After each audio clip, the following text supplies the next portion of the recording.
Hello, everyone. Today we are going to study the next topic, which is software project estimation. Now, what do you mean by software project estimation? It is the process of estimating various resources which are required for a project to complete. So, basically, effective software project estimation is a very important activity in a software development project. And why is this so? The reasons are underestimating software project and understuffing it often leads to low quality deliverables. And on the other hand, another reason, overstuffing a project without proper control will increase the cost of the project and obviously will reduce the competitiveness of the company.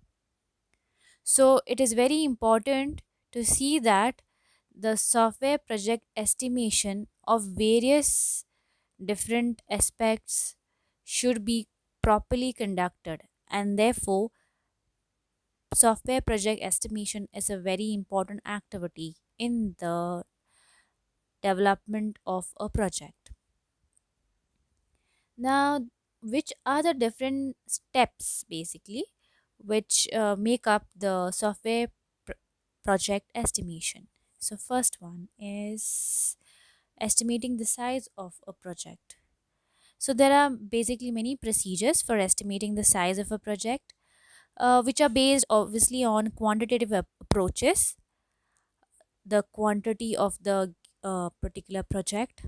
And one way of going about this is using something called as lines of code, abbreviation LOC. Or the second way going about this is by using something called as function point. So which we are going to be studying this particular thing further. So we have two types of estimating techniques for estimating the size of a project. One is lines of code and the second one is function point. Now, the next type of estimation is estimating efforts. Now, efforts basically are based on person month or person hour. So, whichever personal resources required for a project are actually contributing to the effort put in the project. And how do you actually measure the effort? Person month or person hour. So, basically, it's like how many persons per month or how many persons per hour. The next type of software project estimation is estimating schedule. So, how do you estimate actually schedule?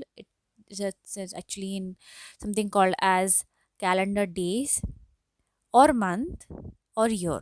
So, basically, it is either calendar days, calendar month, or calendar year based on again the total person month required and the manpower allocated to the project. Now, sometimes we could be actually needing for a project, say 10 people, but actually we might be only allocating 8 people to the project. So, if a particular project needs 10 people, so actually the total person month required will be with respect to those 10 people, and actually allocated is just 8. So, manpower allocated to the project actually is only 8. So, using these two parameters, we can calculate the schedule in calendar month. Okay. Now, the next thing is estimating total cost of the project. Now, what happens is the cost of the project basically depends on the above and other some of the resources.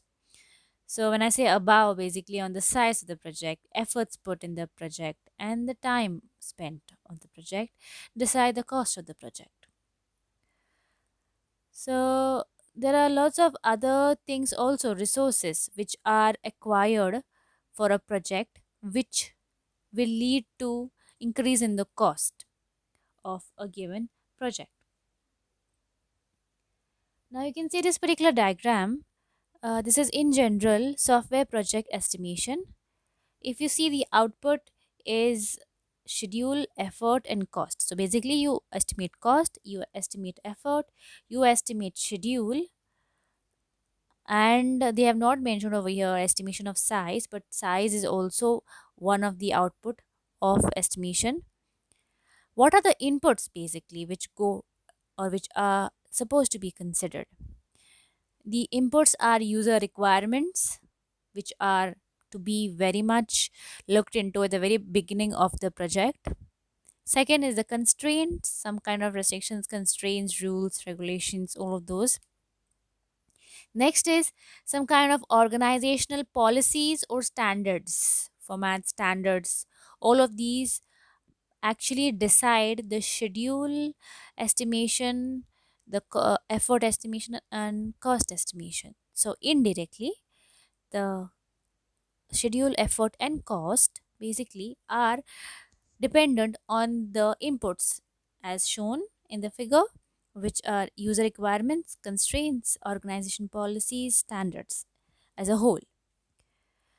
Okay, now let's see each of these estimations in detail. The first one being estimating the size.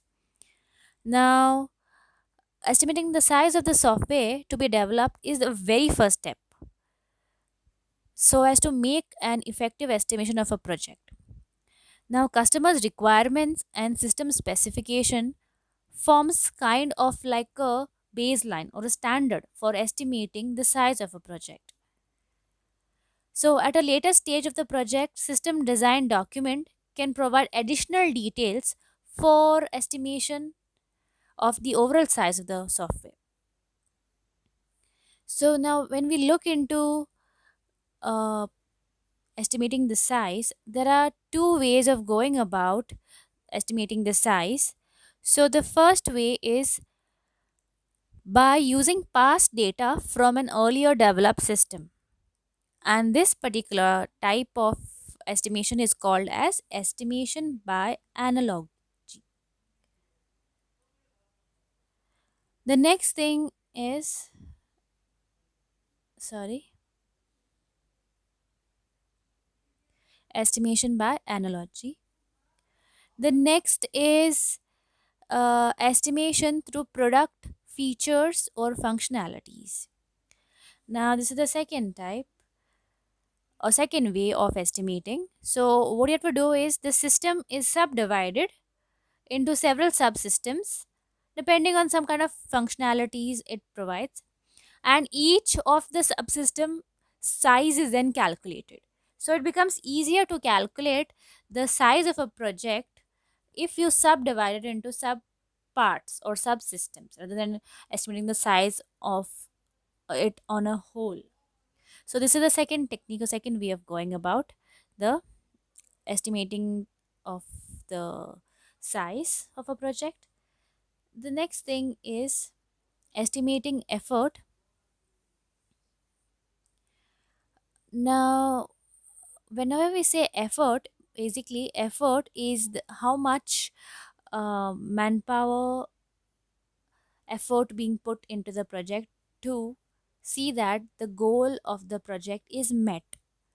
Now, as I've previously said to you that the unit or how to measure is it is mentioned or it is measured in person month or person hour. Now, to keep uniformity, we actually stick to person month. Okay, so when you say that person month, basically it's like how many people or how many persons being assigned with respect to a month. Okay, so uh, the best way to actually estimate effort is based on organizations own historical data of development process. So why is this actually? Because historical data which is stored can be a reference. So organizations follow similar development life cycles for developing various applications. So if in the past a similar project is has been undergone, then it is very easy to refer to the data and estimate effort. So this is one way of going about. The second way is, suppose if the project is totally new, a different nature. So in that case, you have to actually adopt some kind of model which is based on some kind of algorithmic approach to estimate the effort, because it is not possible to estimate using historical data. So there are two scenarios. Whenever there is historical data available, so when the organization has some data stored or similar projects have been done in the past. And the second case is that when a project which you are doing currently is totally new project, there's nothing in the past being done and there's no reference, there is no historical data stored. So in that case, you have to follow or use a model and estimate the effort. So as we see on the slide, the unit is person month. Now, the next thing is estimating schedule. Now, the next step after obviously estimating the effort is to estimate the schedule. Now, obviously the schedule for a project will depend on human resources involved in a process. So, efforts in person month are actually translated to calendar months, something called as calendar months. Now, what is this calendar months? Basically, calendar months are calculated by using a model. Okay, it was devised by somebody called as McConnell. Now, how is it given? So, calendar months is equal to 3.0 into person months raised to 1 by 3. So, person months actually is your effort. So, it is 3.0 into person months raised to 1 by 3. Now this 3 basically is a constant which is dependent on the organization. So sometimes some kind of organization may have a different constant being used. So this particular model was devised by McConnell, where he suggested that on an average 3 is the uh, number to be taken for the projects. But if the nature and the type of the project and the organization's policy or models are very different, then obviously this particular thing can be changed. It is just a constant. The next thing is the fourth type is estimating the cost. Now, as we have seen previously, also the cost estimation is totally dependent on the other three, above three. So, when we say cost, what kind of cost actually can arise? One is the effort put. Effort, as in when people are working on it, how much of effort they put, that cost keeps on increasing. More number of people working, more cost it is. More number of hours worked, more cost. So, effort indirectly leads to cost. Next is some kind of hardware costs, whatever equipment's being used, some kind of hardware being used, components being used, that particular cost. Then some kind of travel expenses. It could be travel expenses of the people involved in the project. It could be travel expenses of the project manager, the project team members. It could be of the investor. It could be of anybody else who's indirectly or directly involved with the project. The next is training cost. Now sometimes what happens is the team members are very much not having the expertise to work on the project, so there is some kind of training, briefing training for them initially before they start the project. So for that, obviously there will be some cost involved. There will be classes to be, or some kind of sessions to be arranged for them to be trained. So for that, there has to be an external person coming to give this or deliver this particular training. So for that, there is extra cost involved.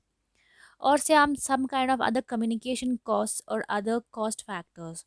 When I say communication cost, it could be anything. It could be like using internet for emailing, using phone calls, or using any other way. medium, say meetings. So whenever you have to arrange a meeting, there are lots of other things which get involved, which come into picture when it comes to meeting. So all those becomes your communication cost basically. So in total, they sum up to something called as project cost. So indirectly, all these costs which you see on the screen, the input, are what you have to estimate. You have to estimate effort, you have to estimate the hardware cost, you have to estimate the travel expenses roughly, you have to estimate the training and the communication costs. Okay. Next is the project estimation process. Now, what is the process? How is the flow of it? Okay, we'll see each one of it. First is the user requirements. You collect the user requirements, then you estimate the size of the project, and that particular size then is used to estimate basically the effort put in the project. Now, the estimation of size and estimation of effort can be done using past project references if there is any. If there is no, then we cannot be using it as a reference. So if you see in the slide, data from the past projects is what is being used for estimating size and effort. Now, effort estimation then leads to schedule estimation. And for some schedule estimation, we require resources. Basically, we have to look into the resources involved for the schedule estimation. And lastly, you can see the cost estimation. So, from the effort, basically, you can get the cost estimated along with the other costs which are involved, which we have seen in the previous slide. The next topic is reasons for poor or inaccurate estimation.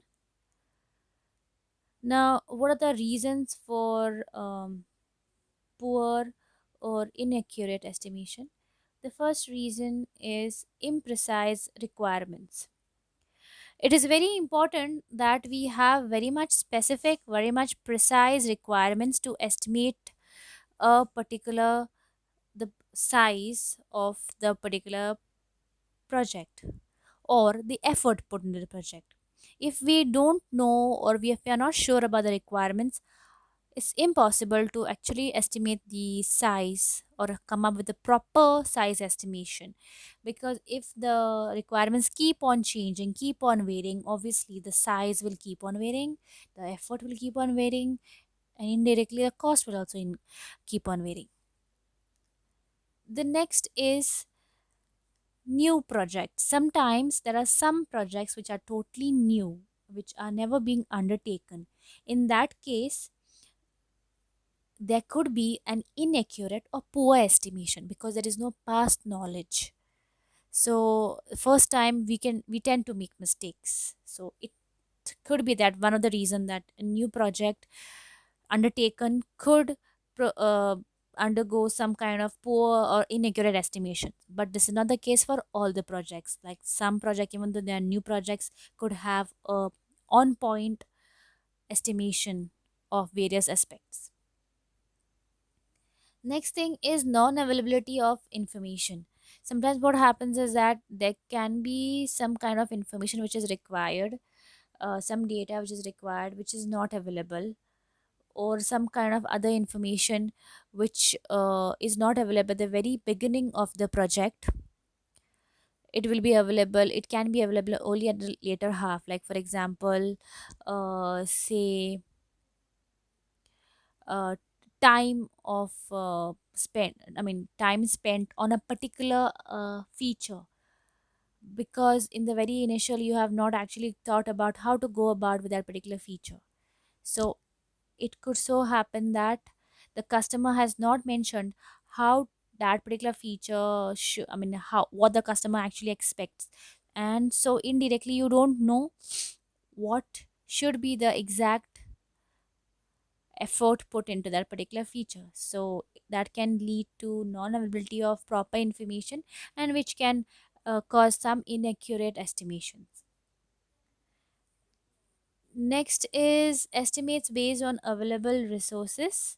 So basically, um whichever resources are available, based on that only you can go ahead with uh, estimations. If there are some resources which are non available, okay, or there's some problem in acquiring some of the resources, in that case estimation can be a little tedious work. And also, if suppose its previous data is not present, is not actually documented, in that case you have no reference to look into how to go about with the estimation. Okay, we'll stop with this particular topic.